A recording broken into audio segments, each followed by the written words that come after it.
the Edmonton School of Ballet tutorial on how to sew and tie pointe shoes for beginners. When sewing pointe shoes, you want to make sure that you have all of your tools ready to go. Here are some of the things you'll need: straight pins, sewing needles, thread, thicker and stronger, or dental floss, a thimble, a needle threader, stitch ripper, a pen, some sewing scissors, a lighter or fray away to help deal with the edges of the ribbons, and a kit to hold everything in. Using the right kind of thread is very important. You can use everyday thread, but the trouble with the everyday thread is that it doesn't take very much to break it. As soon as you're dancing in your shoes, the movement of going through your foot can put pressure on that thread and it can snap, and then you'll have to re-sew your shoes. Dental floss works very well. It doesn't matter what type or what color, but it is very strong and it doesn't snap easily. Sometimes the wax dental floss is a bit harder to sew with since it sticks, but overall it's a great tool. You can also purchase heavier duty thread from a fabric store. It's a lot harder to break, so it will last longer. If you want to, you can buy a sewing kit from the dancewear store that has thread, a needle, and a needle threader in it, but it doesn't have the scissors or any of the other tools. It tends to be more expensive than purchasing all of the bits and pieces, but it could be more convenient. You will need your pointe shoes, ribbon, and elastic from the dancewear store. In the case of your ribbon, take what you have been given and cut it into quarters.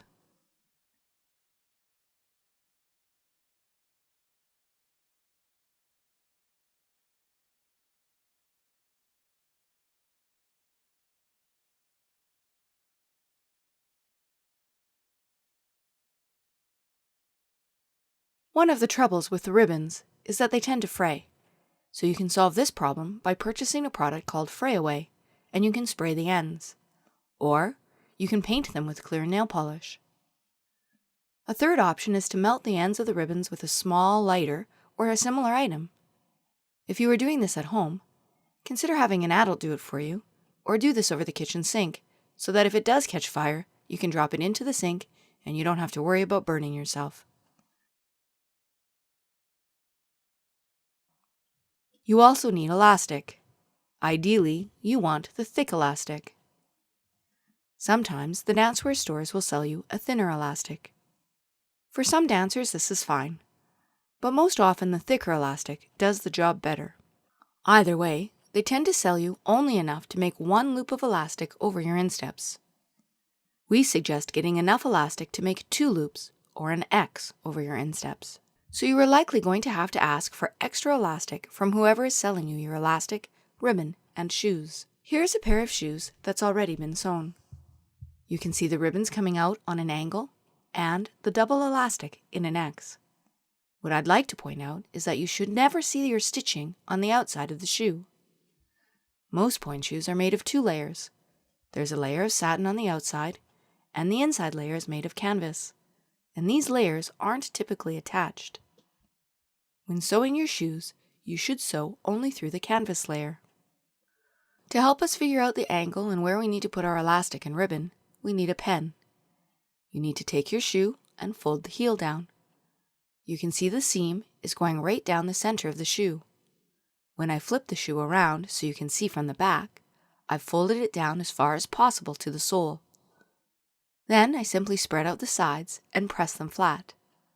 Once you've done this, you need to put your pen inside the fold and follow the crease with the pen, making a diagonal line along the crease.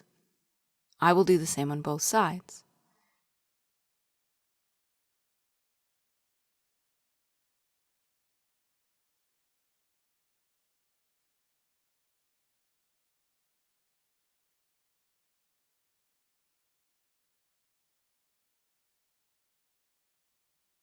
Now you can see the line of the pen going along from the heel on a diagonal toward the front of the shoe. Now repeat this with your second shoe. When you are sewing your ribbons, you need to pay attention to the arch of your foot. You need to know where your arch is at its highest. You want the ribbon to be right down at the bottom of the shoe and pulling the shoe up into the highest part of the arch on your foot. The reason for this is because this part of the shoe is harder because of the hard shank on the inside. When you stretch your foot, you don't want the back of the shoe to be flat. Instead, you want it to be connected to your arch and curved to match it. When you sew the ribbon in the right place, it helps this to happen. To find this spot, put your foot in the shoe. Find the highest part of your arch on the inside and make a little mark. This mark will most likely be in front of the line that you drew. You then need to match this mark on the other side of your shoe.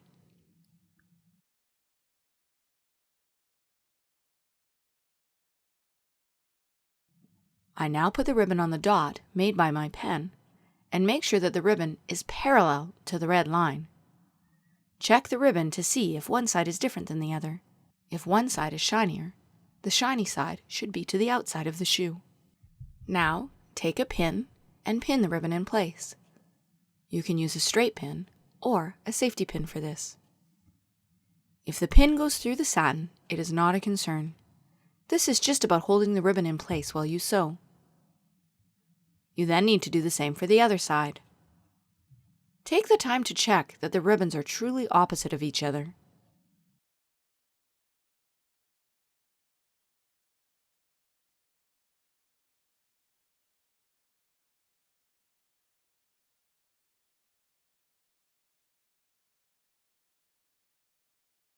It's now time to start sewing. If you can thread your needle on your own, great. If you have trouble, it's a good idea to use a needle threader to help you.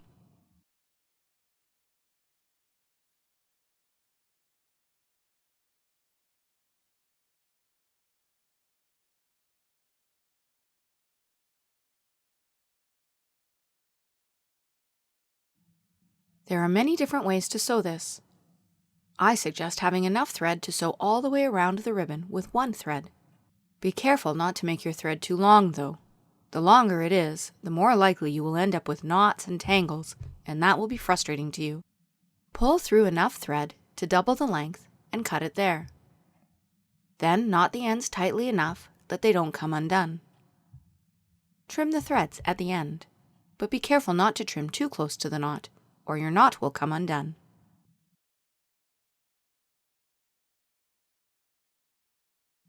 There are many stitches that will work. I like to do a variation on a blanket stitch. First, you're going to catch the edge of the drawstring casing and sew through this and your ribbon. Pull it tight and then add a second stitch to the same spot. For my next stitch, I'm going to move down about 1/2 to 1 centimeter from my first stitch. I'm going to catch only the canvas, being careful not to sew the satin, and then push through the canvas and the ribbon. Before pulling the thread tight, I will put my needle through the loop. I then repeat with another stitch further down. If you have trouble pushing your needle through, you can put your thimble on and use it to push. That way you can get a bit more pressure without hurting your fingers. You then need to repeat this all the way around the ribbon. Catch the canvas, through the ribbon, pull, loop, pull tight.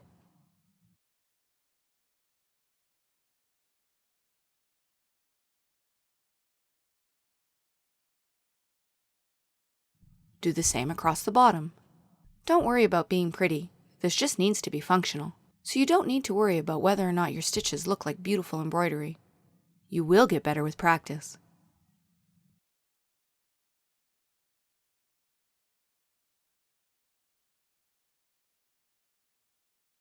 When you get to the top, do a running stitch across the top, catching the drawstring casing, but not the drawstring.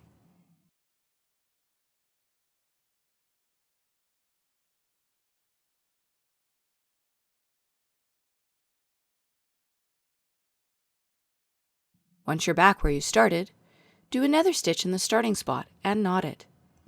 Then do the same stitch one more time and knot it one more time.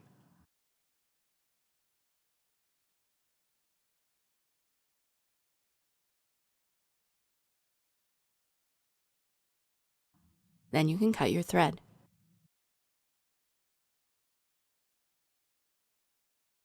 Congratulations, your first ribbon is now sewn. Repeat this on the other side and on the other shoe.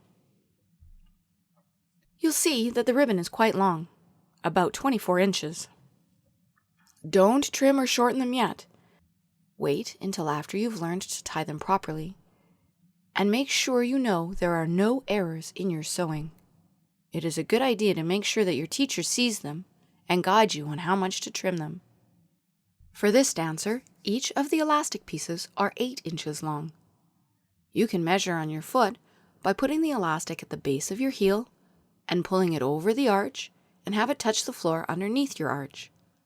You will need 4 pieces of elastic of equal length. The elastic also helps the way the ribbon does, by pulling the sole of the shoe to the foot. It also helps make sure that the heels don't fall off. The elastic may need to be in slightly different spots for each dancer, just like the ribbon. With experience, you will know where you need them. To start, though, we will put the elastic on the angle of the pen line at the back of the shoe, with the elastic right down at the heel. You then follow the same steps as earlier. Pin the elastic in place, thread your needle, double your thread at a length that will allow you to sew all the way around your elastic. Knot the end of your thread and trim.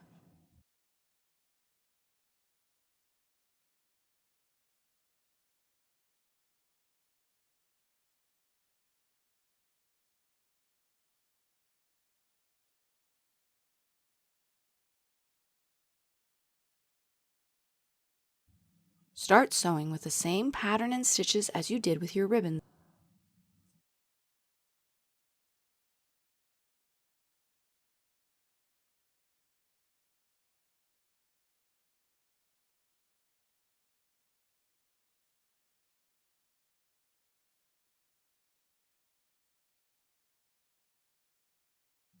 You may want to turn the heel of the shoe out to give you easier access. Repeat with the other elastic and the other shoe.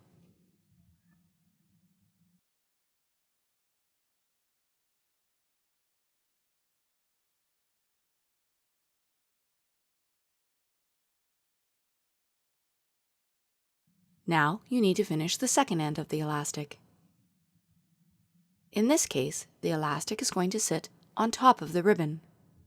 Occasionally, the elastic will be further ahead of the ribbon, but most often it will be partly or completely hidden by the ribbon. This is the most awkward place to sew, so be patient with yourself.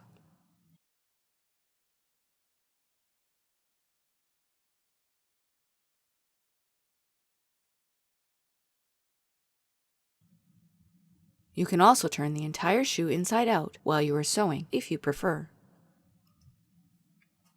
Once you've sewn the front loops on for all 4 elastics, you're finally done and ready to tie your pointe shoes and start dancing.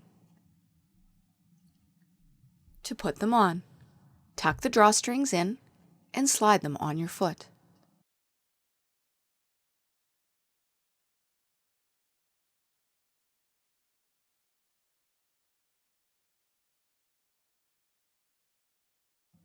You'll notice that the elastics and ribbon are both sewn behind the center seam of the shoe and are firmly keeping the shoe attached to this dancer's foot.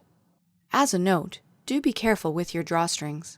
Make sure that they have been tied and that they are not too tight so they are not putting pressure around the heel of your foot. Now you're going to tie them. First, wrap the inside ribbon around 1.5 times to finish at the inside back of the ankle. Then take the outside ribbon. Wrap it around 1.5 times as well until it meets the inside ribbon at the inside back of the ankle as well. Be careful to line up the second ribbon directly on top of the first one. Notice that the ribbon is sitting just above the ankle bone. Once you have both ribbons in place, tie them in a double knot. The knot should be sitting in the hollow behind the ankle bone. Then, take your excess ribbon, roll it up loosely, and tuck it neatly up and under all layers of the ribbons wrapped around your ankle. It's important to tuck the ribbon in from underneath and to be sure that all of your ribbon and the knot are fully hidden under all the layers of the ribbon wrapped around. If you have too much excess ribbon, it's now okay to trim it, but check with your teacher first to make sure that you have tied your ribbons properly. And don't forget to protect the edge of your newly cut ribbons to make sure that they don't fray.